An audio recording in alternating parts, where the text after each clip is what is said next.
Hello, everybody. Welcome, and thank you all for joining us today. Welcome to the Monarch Butterfly Conservation Webinar Series. Today's webinar title is Climatic Change Impacts on the Monarch Butterfly Biosphere Reserve, Abies religiosa, Sacred Fir Forest, when what was unthinkable becomes urgently needed. My name is Katie Lynn Bunny, Education Manager for the Monarch Joint Venture, and we are excited to continue hosting this webinar with the U.S. Fish and Wildlife Service's National Conservation Training Center. We are delighted to host this presentation from Dr. Cuauhtemoc Sanz Romero and Dr. Jose Arnulfo Blanco Garcia. Before we get started, there are a few expectations and community guidelines for the webinar. During the webinar, please put your questions in the chat box, and we will collect those for the Q&A session at the end. Please keep the chat friendly and professional. We thank you in advance for your cooperation. If you pause or click away or refresh the page while you're viewing the webinar, you will need to click the play button again. It should start where you left off, and if you want to catch back up where you back up to the live portion, you'll need to slide the bar at the bottom of the video window. And if you got a pop-up at the top of your screen today, or it to get rid of it, it's just something that we don't have to worry about so much today, and we will keep everybody who has registered for the webinars informed of any changes to our platform in the future. If you are joining us today but didn't pre-register for the webinar, we would like to count you for attendance and be able to send you any follow-up resources. So please email education@monarchjointventure.org with your name and email address. This webinar will be recorded and posted to both the NCTC and Monarch Joint Venture websites in 2 to 3 weeks. And the entire conservation webinar archive is free and available to watch, and it contains about 7 years worth of monarch conservation webinars between our websites. And finally, all of our webinar speakers represent their own viewpoints, which are not necessarily those of NCTC or the Monarch Joint Venture. And now I'll introduce our speakers. Dr. Sanz Romero is a professor at Universidad Michoacana in San Nicolás de Hidalgo in Morelia, Michoacán. His research focuses on forest population genetics, conservation, and reforestation in the face of climate change, with an emphasis on genetic differentiation among conifer populations and the creation of guidelines to decide movement of seeds and seedlings for reforestation. He received his PhD in forestry with a minor in plant breeding and genetics from the University of Wisconsin-Madison. Dr. Blanco Garcia is a professor at Universidad Michoacana de San Nicolás de Hidalgo in Morelia, Michoacán. His research focuses on basic and applied research in ecological restoration, propagation of native plant species for reforestation and ecological restoration purposes, and propagation of endangered tree species. He's also involved in conservation and restoration projects accompanied with local participation. And with that, I will turn it over to our wonderful presenters today.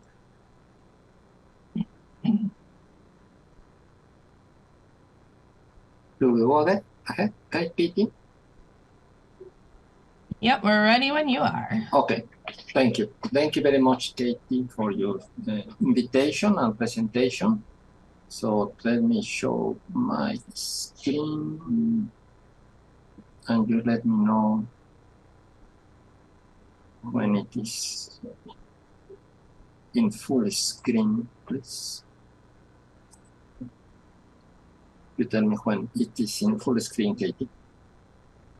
Oh, I can see it, yep. Okay. Sorry.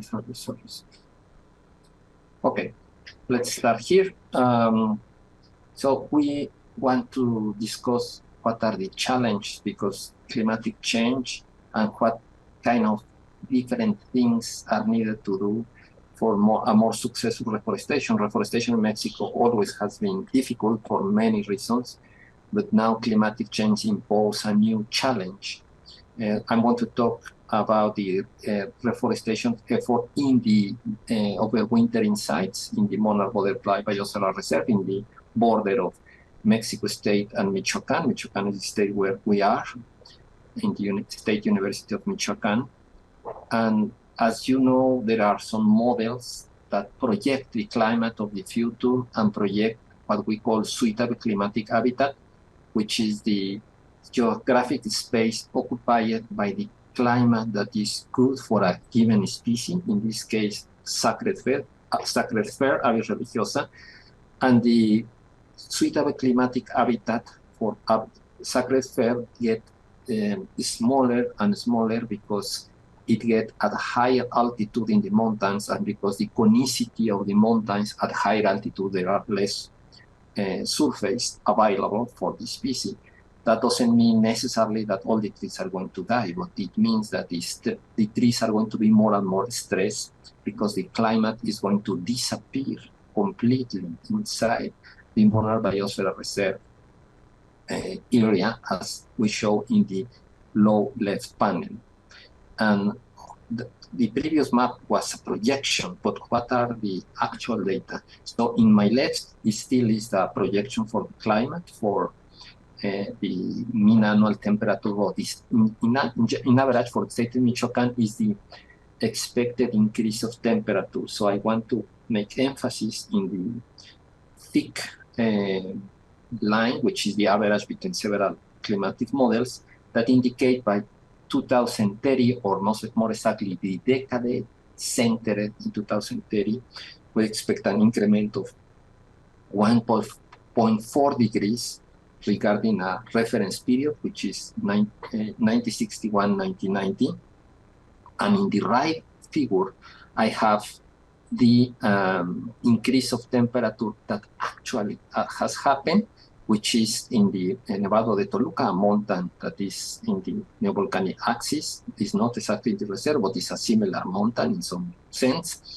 And we have an increment of 1 degree, but we have for the April month an increment of 1.3. April is the critical month because it's the warmest and driest month of the year. So we believe that the distribution of the species is in large regard in the lower altitudinal limit defined by the climate of April. So for April is 1.3 degrees of increment already, no projection, already for the last decade, 2011-2020, regarding the reference period.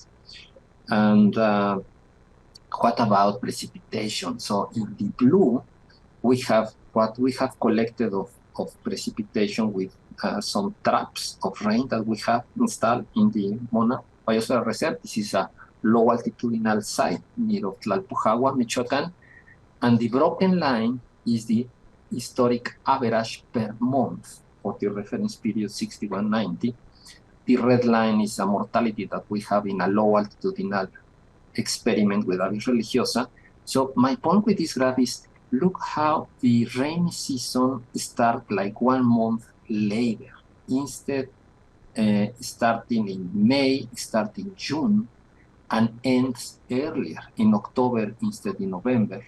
So that means that the rainy season, although it's more violent in August is shorter. And because it's 2 months shorter, means that the dry season is 2 months larger.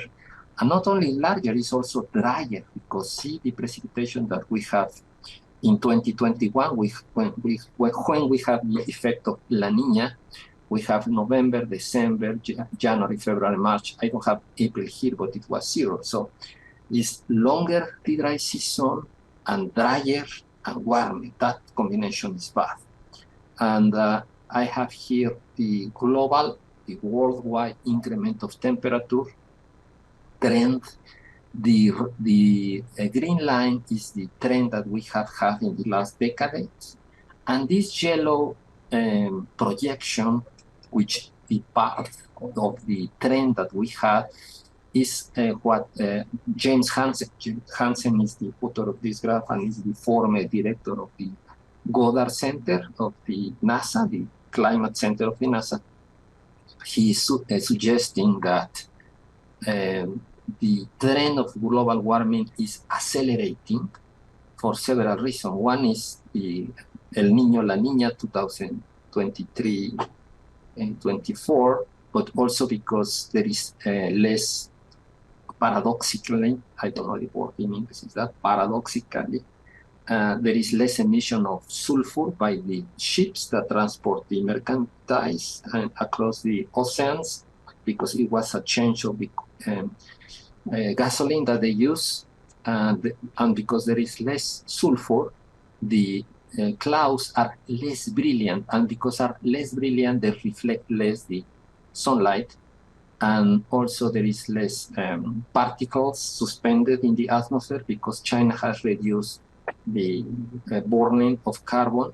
So the reduction of the carbon, of course, is good for the climate change, but it reduces the particles suspended, the small particles that function like a screen against the insolation. So paradoxically, that is creating more insolation. So less sulfur in the clouds, less particles suspended, and more intense El Nino is creating this departure of the trend that is getting acceleration of climatic change. This is the monthly increase in temperature for years of El Nino. Blue is 97, green is in the El Nino 2015, and the red is where we are now in the 2023-2024 El Nino. Notice that El Nino start one year and continue the next year is almost 2 years of impact, and see how this red line is going up. So the peak is expected to happen in February, April of next year. And of course, it's going to be above the 1.8 degrees. So easily it's going to be more than 2 degrees of increase of temperature regarding the pre-industrial era. So if we do a average between May 2023 and what we expect in March or February 2024, easily we are going to break the expected limit of Paris Accord. So we are going to surpass easily the 1.5 degrees global warming, unfortunately, which is bad news. And as you have experienced for sure, these heat waves that we have in Canada, United States, and Mexico in this summer, August and July have been the warmest month in history. But what I want to emphasize in this graph is, because we are in a process of increase of temperatures, it's relatively common that the records are broken. But notice the difference between the bars, that is record breaking, is about a 1 centesimal part of a Celsius degree. So what is amazing, and is a very bad news, is in how much it was broken, the record in August and July of this year. This was 0.3 degrees of difference for July. So it's not surprising that the record is broken. What is surprising is how intense was this breaking of the temperature records. This is an analysis of the outbreaks of bark beetles in Michoacan state and state of Mexico. Monarch butterfly is here.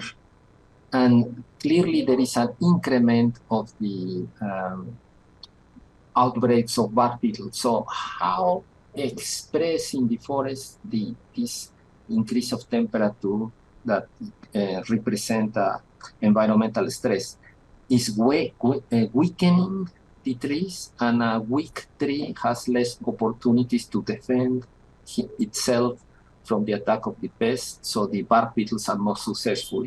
So the heat or the drought many times do not kill directly the tree. It's sort of it is killing the trees indirectly by weakening, making more weak the trees, and then the bark beetles are not successful. So what we are proposing to do beyond to decrease the emission, that is something that is needed to do in all the world. We are suggesting what we call assisted migration, which means This is a altitudinal division in bands for the Monarch Butterfly Biosphere Reserve. So we are suggesting collecting zone 1, which is the lower altitudinal part of the buffer zone of the Monarch, produce seedlings in the nursery, and do not plant in a place close of the seed collection. Rather than that, to collect, planting in a higher altitude, like moving to the next altitudinal zone. So collect seeds in the 2, produce seedlings, and then move to the 3.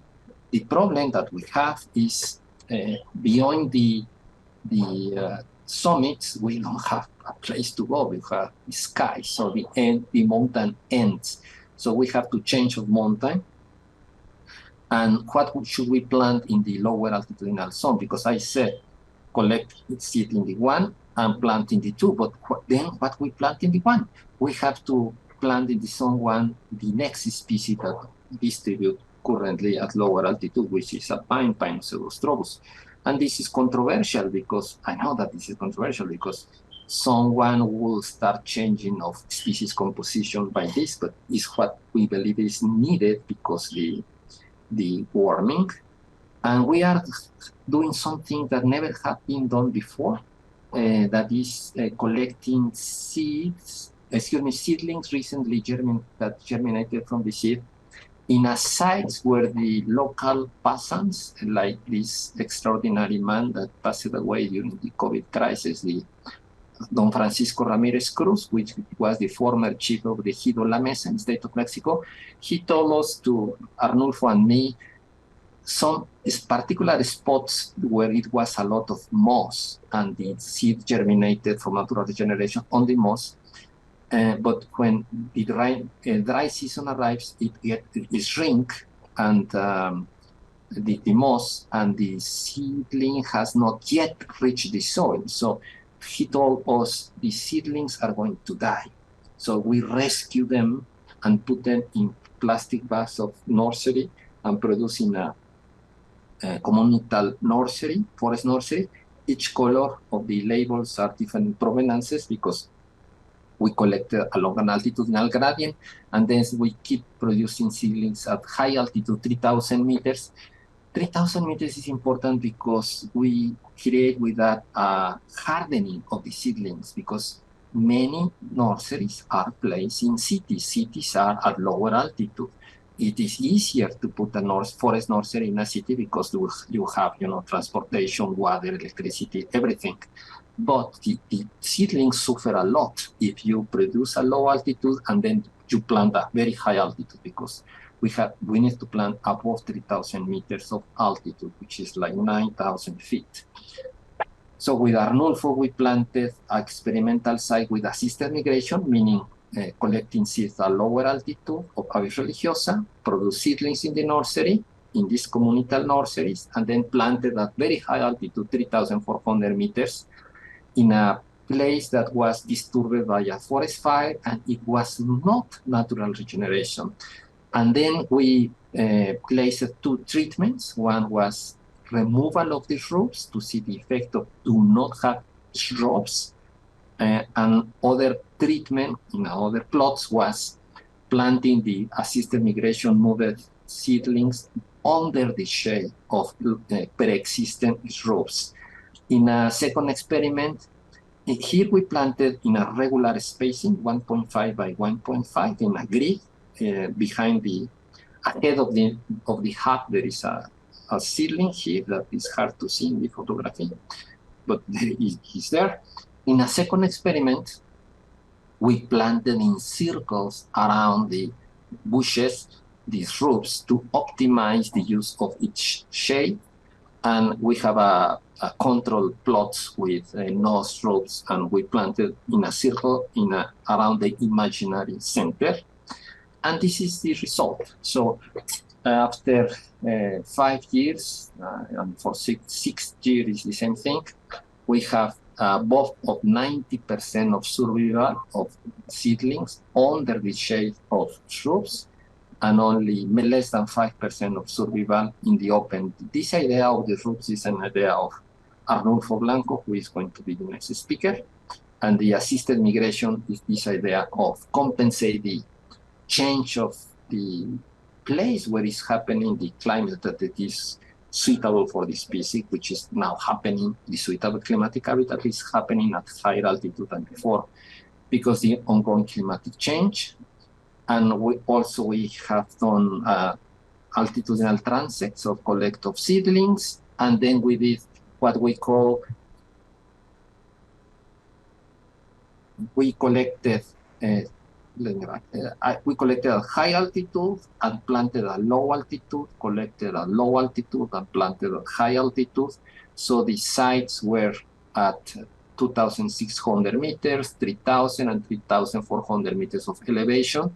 We use these kind of wooden frame boxes to have exactly the same soil in the three sites, because we know that the soil is different at different altitudes because the altitude and because the story of perturbation.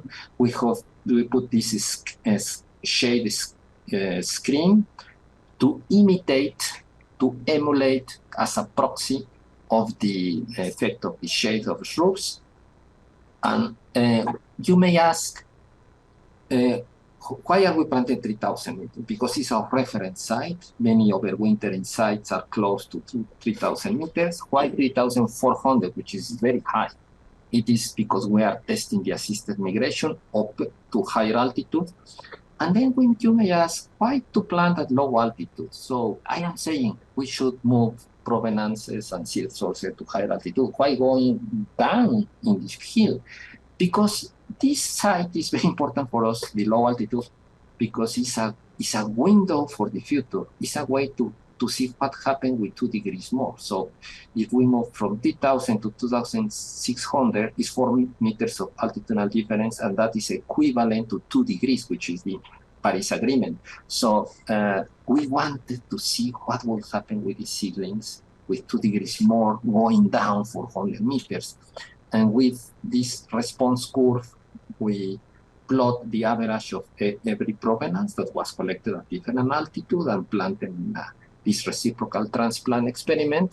0 in the x-axis, 0 means a provenance was planted in a site with a climate similar to their origin. Moving to the right is you are moving to warmer, drier site. Moving to the left, you are moving to higher altitudinal, colder, more moist sites. And you see how the survival goes down as you go to warmer and drier sites. And this is 2 years after we started this experiment. And we have extraordinary good survival. We didn't water. It's important to say that we never ever water. So all the water comes from the natural rain. And at 3,400, 98% of survival. Of course, the seedlings grow not much because it's very cold. At 3,000, they grow very well, 91% of survival. But see what will happen in the future with 2 degrees more, 6% of survival. And the few seedlings that survive, they grow well because it's warmer, but 61%, 6% of survival is really nothing really. And the other thing that we are doing is what we could do in a perturbed site where there is not pre-existing shrubs. So we are producing shrubs in a nursery. It is beside my lab. Baccharis conferta and Opatorium glabratum, which are shrubs that distribute naturally in the Monarch Biosphere Reserve.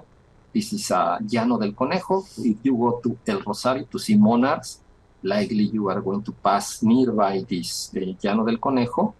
And this is different methods of propagation by seed, of cloning, rooting branches, cuttings of branches. And after 1 year, we have a very decent growth and very good survival of the shrubs. And as I said, a major challenge too is what should we do if you are already close to the summit and you want to go beyond the summit. That is a problem because the mountain ends. So we have to go to a different mountain, in this case, Nevado de Toluca. We planted already 2 years ago 4 sites. 3,400 is the reference site because we have similar elevations in the Monarch. reserve. 3,600 is beyond the upper limit of the Abies religiosa. The upper limit is about 3,500. 3,800 and 4,000 meters are well beyond the upper altitudinal limit. 4,000 meters is the timberline, as you can appreciate it here. And we want to see what is the possibilities of expand the upper altitudinal limit of Abies religiosa in order to consider the possibility to establish overwintering sites for the monarch for a future climate.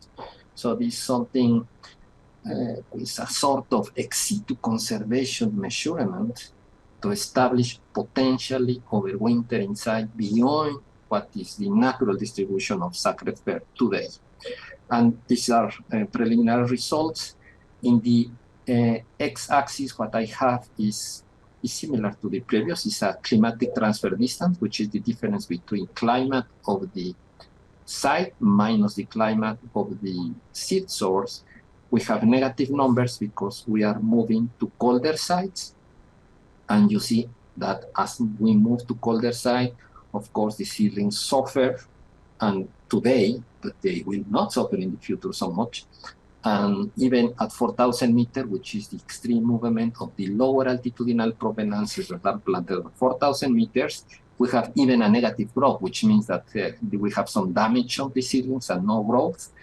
But at low altitude, of course, they are doing well. So this graph helps us to take decisions of how much we can move, how much we can force this exploitation of the phenotypic plasticity to go beyond the natural limit and betting to having healthy trees in the future, although today these seedlings are suffering.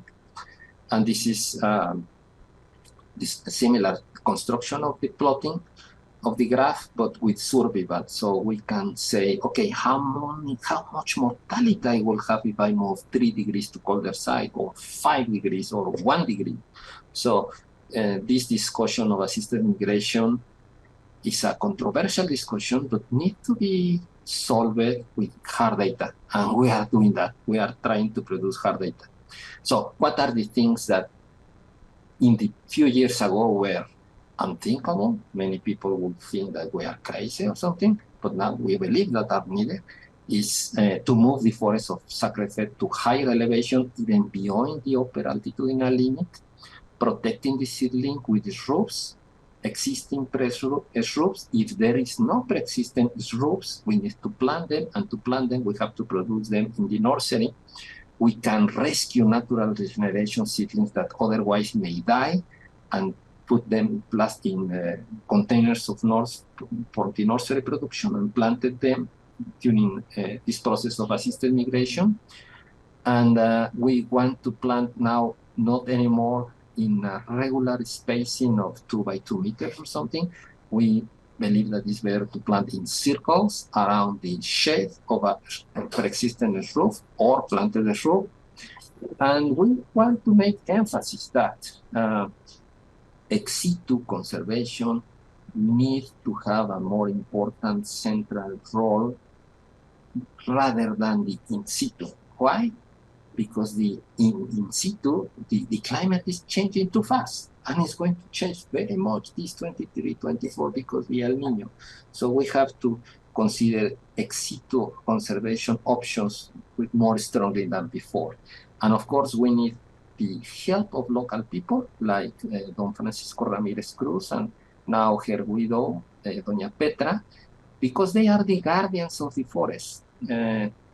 We can do experiments, we can publish in journals, we can keep going with an academic career in the universities, but if the local people is not convinced that we need a different management and we have to develop this new management as adaptation to climatic change with their help, with their wisdom, with their local acknowledgement about the ecology of the species, if they do not change the way that they do reforestation, nothing is going to change. So we, thanks the support of the Monarch Butterfly Fund, the North American Forest Commission, American Forest, Fondo de Conservación de Régimen Volcánico, our university, and the Instituto de Investigaciones en ecosistemas y sustentabilidad regional, and the ejidatarios and comuneros of La Mesa, and the comunidad indígena of Calimaya, which is in the Nevado de Toluca, who have made possible our experiments. And I stop here and I leave the word to Arnulfo. Please go ahead, Arnulfo, and we hope to have questions at the end. Go ahead, Arnulfo. Thank you, Cuauhtémoc.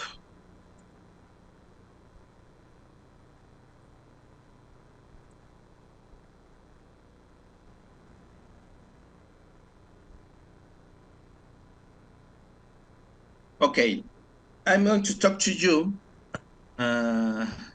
about an illegal logging in the core zone of the Monarch Butterfly Biosphere Reserve, and it served as a great opportunity to test different strategies of ecological restoration in this zone.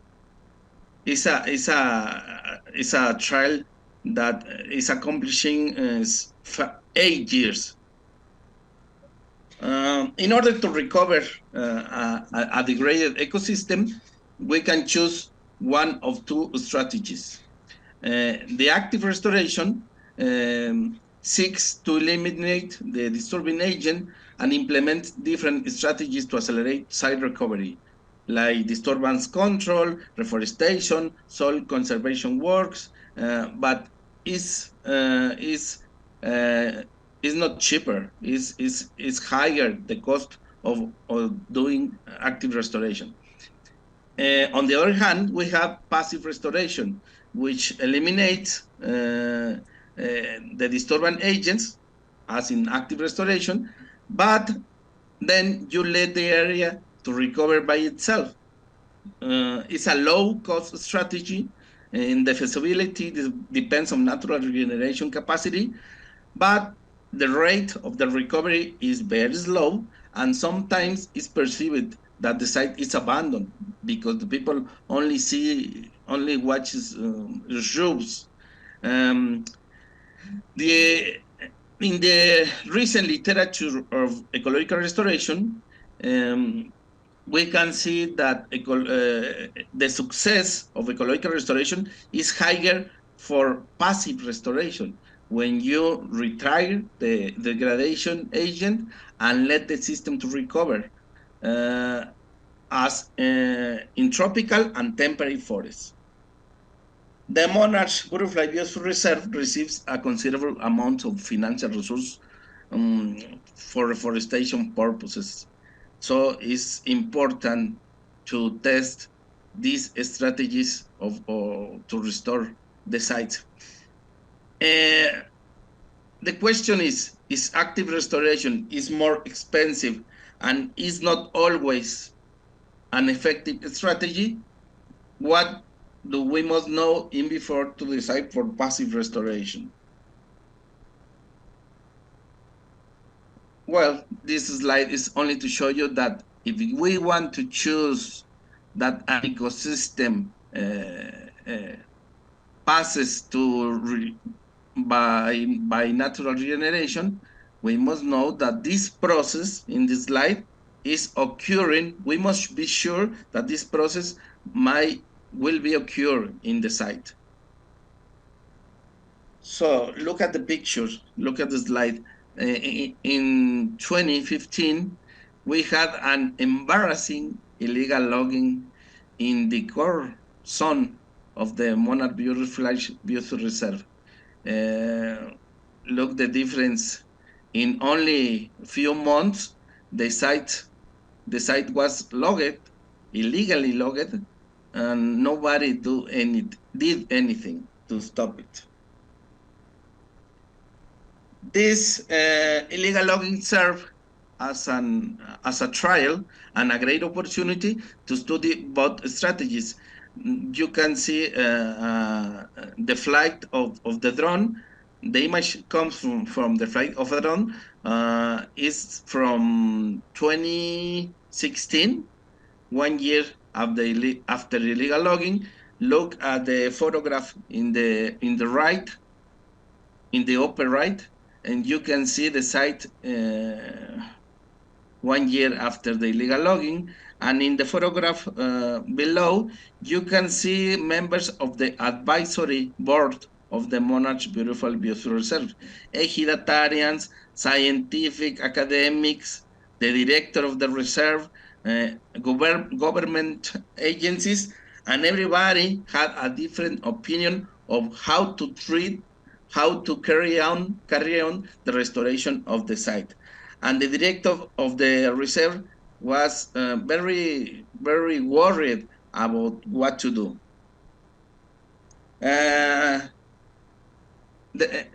After the discussion, we decided to adopt a restoration plan that I'm going to explain it.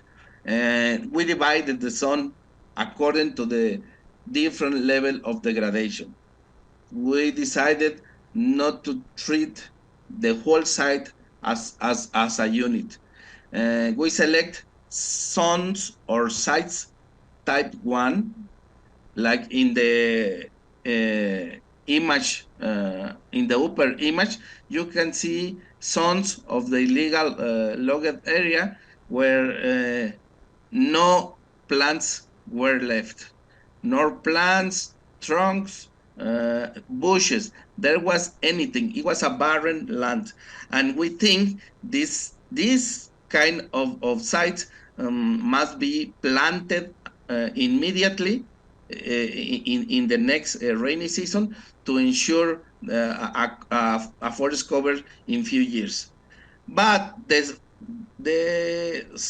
zones type 2 and 3, that we left them to recover by natural regeneration. You can see the zones type 2 in the center of the 3 images, and they contained a lot of shrubs. And the zones type 3, you can see they are in the border of the area, and these zones, in these zones, we think that they could recover by natural regeneration, and only the sites type 1, we let them by active restoration. So I'm going to show you quickly the results.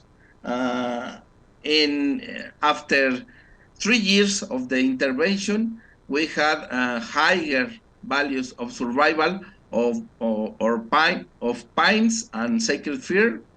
We planted 3 sacred fir for 1 pine. That's the proportion in the surrounding natural forest, and we respect that proportion. And after many years, this survival has kept in time.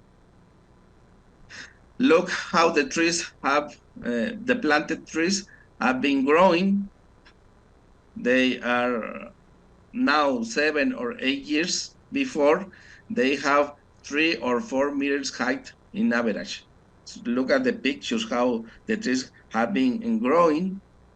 This is the illegal logged area 1 year after the logging. Is very embarrassing to show this to you. But look, 2 years before, it was very helpful that trunks and debris were aligned to stop soil erosion, and they serve very well these soil conservation efforts. 2 years before the alignment of trunks and debris, look how vegetations start to grow. This is 5 or 6 years before. You can see a lot of bushes, but you can't see trees yet. This picture is some months ago, 2 or 3 months ago. You can see the area is recovering, but you can see now the pines and sacred fir planted 7 and 8 years ago. What about passive restoration? We think that passive restoration was going to have better results in zones type 2 and Sons type 3. But it's surprising. After 8 years, no 3 seedling species have been recorded to natural regeneration in the whole logged area. It's surprising that seeds from oyamel, pine, and other tree species haven't reached the center and the borders of the illegal area. We are measuring this passive restoration process through seed traps, and we are collecting all the seeds of herbs, shrubs, and trees in different zones of the logged area. These are the results of Cecilia Motuto, and I only want to show you the amount of seeds that reach the logged area.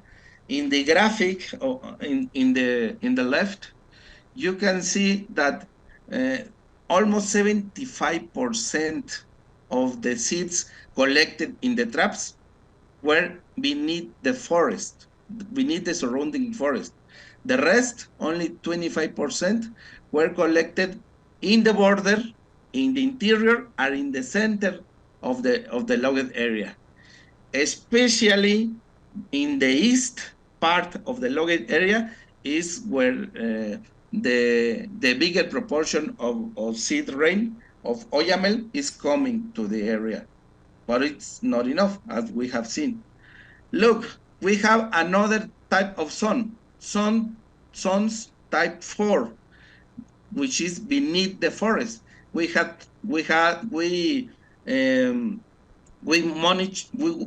the monitoring of the survival seedling of oyamel in natural generation of seedlings, and it's surprising that after a few months in the dry season, all the seedlings of sacred fir beneath the forest die. So if this happens beneath the forest, which is a better protection, imagine what happens in the center of the logged area. This is the picture of the recent picture of the logged area. We consider it's a successful experience that we have planted the site and not only hope for natural regeneration do his role. Conclusions. Passive restoration might be an appropriate long-term strategy, but in the short term, it was better to reforest and retain the soil. In the short term, strong restrictions have been found for the recovery of the sacred tree forest, especially for tree forests. And this is indirectly linked to climate change because the health of the forest, of the surrounding forest in the logged area is very, very bad.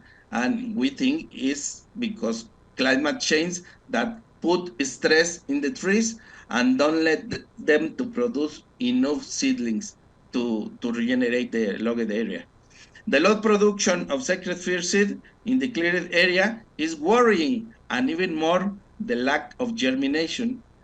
An adequate and planned intervention at a site can accelerate its recovery. That's the main lesson of this experience that we have conducted during 7 years.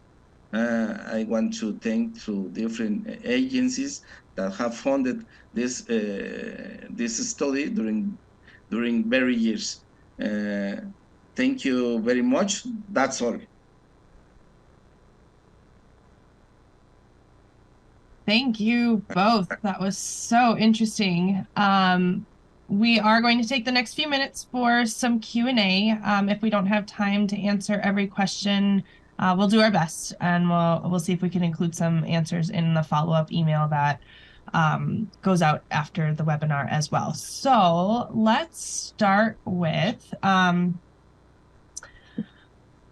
think this one will be for you, Cuauhtémoc. During the past 45 years of warming in Michoacan in the Biosphere Reserve, the butterflies haven't been clustering at higher altitudes. So how can we be sure that they will cluster higher during the next 40 years of warming?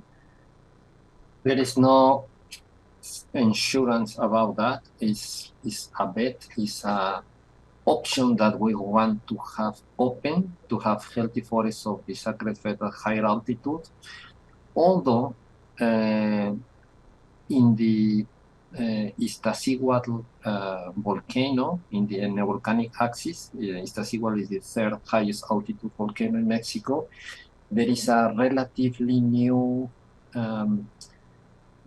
small overwintering site of monarchs at very high altitude. It's at 3,500 meters, right in the border of the upper limit of Abies religiosa. So to me, that is an indication in migratory population of monarch butterflies to overwintering in a different place. So we are not sure that will happen, that they could change of overwintering site, but that site is there is a paper about that. There is an indication of the plasticity, and also for example, in La Mesa, in the Ejido, where we have the this undershrub assisted migration experiments, the overwintering site, which is not happening every year, by the way, is about 3,500 meters. Our experimental site, the first site is 3,440 meters, and 3,500 is the overwintering site. But the summit is just 50 meters above that. So the question said, the monarchs have not changed much of altitude, but they don't have a place to go to higher altitudes inside the monarchs, because already some overwintering sites are very close to the summits. So we cannot test that inside the reserve. We have to see what is going on in an alternative overwintering site outside of the reserve. That's my response, Katie. Yeah, thank you. And related to that, do we know or have an idea that they'll be able to double their flying altitude in order to reach those higher altitudes of overwintering? So right now they're being seen to fly somewhere between 3,000 and 4,000 feet. But if their altitude is going higher for the overwintering sites, hoping that they'll be able to go higher with the OML trees. Oh, you're muted. Sorry. There we go. Yes, based on the Iztaccíhuatl side that I have mentioned, which is the southwest side of the Iztaccíhuatl, yes, they can do that. So the overwintering site is about 3,500 meters, right on the border of the Abies religiosa. Yes, I do believe that they can do that, because they are doing that there. Thank you. Yeah. Okay. And then another range question, not just into higher elevations, but do you think there will be a range extension more northward, maybe in areas further north in Mexico or other regions, based on availability of optimal overwintering habitat?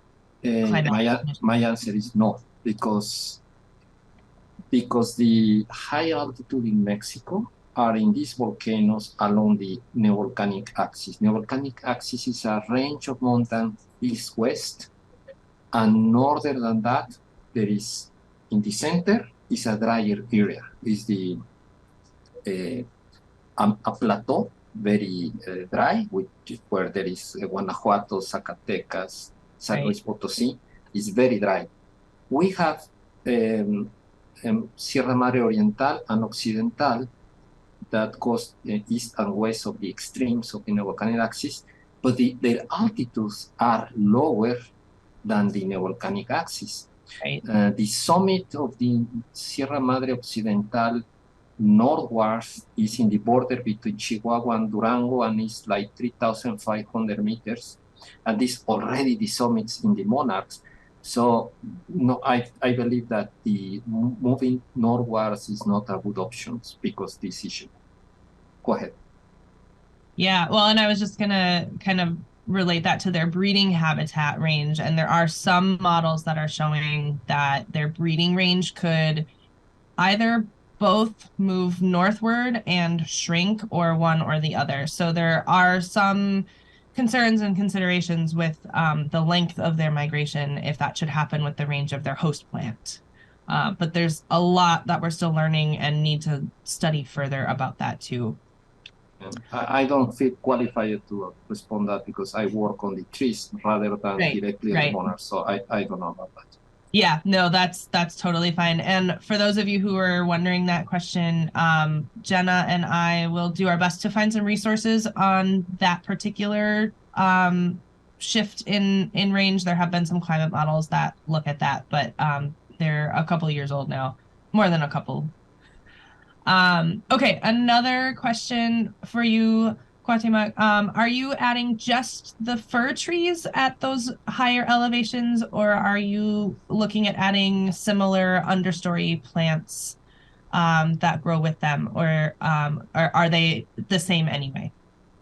The two experiments that we have in Ejido La Mesa, we move only Abies religiosa, and now we have new experiments moving altitudinal upwards a bit, the shrubs, which is Baccharis conferta. And I should say also that we planned and worked to do assisted migration of shrubs with the best species that we have for that, which is Baccharis conferta, to Nevado de Toluca, because in Nevado de Toluca already there is Baccharis conferta, but doesn't reach very high altitudes like 3,800 meters or 4,000. We have another shrubs, but the shade is very poor. It's not this dense crown of the Baccharis conferta. So we asked permission of the directors of the natural preserved protected area of Nevado de Toluca to plant Baccharis conferta at higher altitude, and the permit was denied based on the fact that it's not the natural distribution of the species at that altitude, although there is present at that mountain already, volcano, as I said. So that comes for this idea that natural protected areas should be kept as they are today. And we now have a different view about that, because in our view, to keep the vegetation as we know it historically is not possible any longer because the speed of climatic change. So we have to accept the fact that the vegetation is going to change. Even if we do nothing, it's going to change, but it's going to change in the direction of degradation, because many trees are going to die and shrubs, and it's going to be shifting to higher altitudes by natural means. Yes, vegetation is moving to higher altitude. Yes, the problem is that it's moving 6 to 10 times slower than the speed at which the climate is moving to higher parts of the mountain. So we have to help the nature. We are not saying we have a brilliant idea and we want to redesign the vegetation. No, we just want to help the nature to push, to help the population move at the speed that they need regarding the speed that it is happening to climatic change. That is our role. Thank you. Yeah. Arnulfo, this one might be for you. How tall do the trees have to get in order to be used by the monarchs to roost in when they're overwintering? It seems like the vegetation is there, but the trees aren't quite big enough in 8 to 10 years.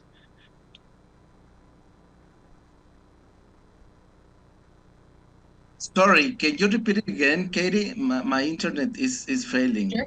And Yep. I think the question was, how tall do the trees have to be in order for monarchs to utilize them to overwinter in and roost in? It seems like the vegetation, the trees are there, but they're not quite large enough for the monarchs in 8 to 10 years. Yes. Sorry if I don't turn on my camera, but my internet is failing. No, I think we need maybe 20 more years, in order to butterflies reach and use the branches of these sacred firs. I need at least 20 years. 20 years total or 20 years more? 20 years more. Okay, so about 30 years total. And that makes perfect sense. Trees grow slowly. Yes, All that's the right. point. The sacred tree grows very slowly. They Pines do. grow more quickly, so we need more time for sacred fir. Yeah, yeah. Well, there were a couple of other questions, but I think because they are things that Jenna and I can answer easily and share resources from in the follow-up email, I think we will wrap things up today. And I want to say another huge thank you to Cuauhtémoc and Arnulfo for joining us today with this wonderful information on how climate change is affecting the overwintering sites. Thank you also to NCTC for hosting and to everyone who joined us today for participating. We hope to see you for our next webinar when we'll be joined by Wendy Caldwell, MJV's Executive Director, on December 19th to present on monarch conservation, past, present, and future. So that'll be our wrap up for the 2023 series, and we will announce our 2024 series very soon. Once again, if you didn't register and are joining us through the link and you want to make sure you get that follow-up email, go ahead and email education@monarchjointventure.org and we'll make sure to share some resources with you. Cuauhtémoc and Arnulfo, thank you so much again today. It was great to see you and learn from you, and we will see you all another time. Thank you for your invitation, and thank you for the audience to join the seminar today. Thank you very much.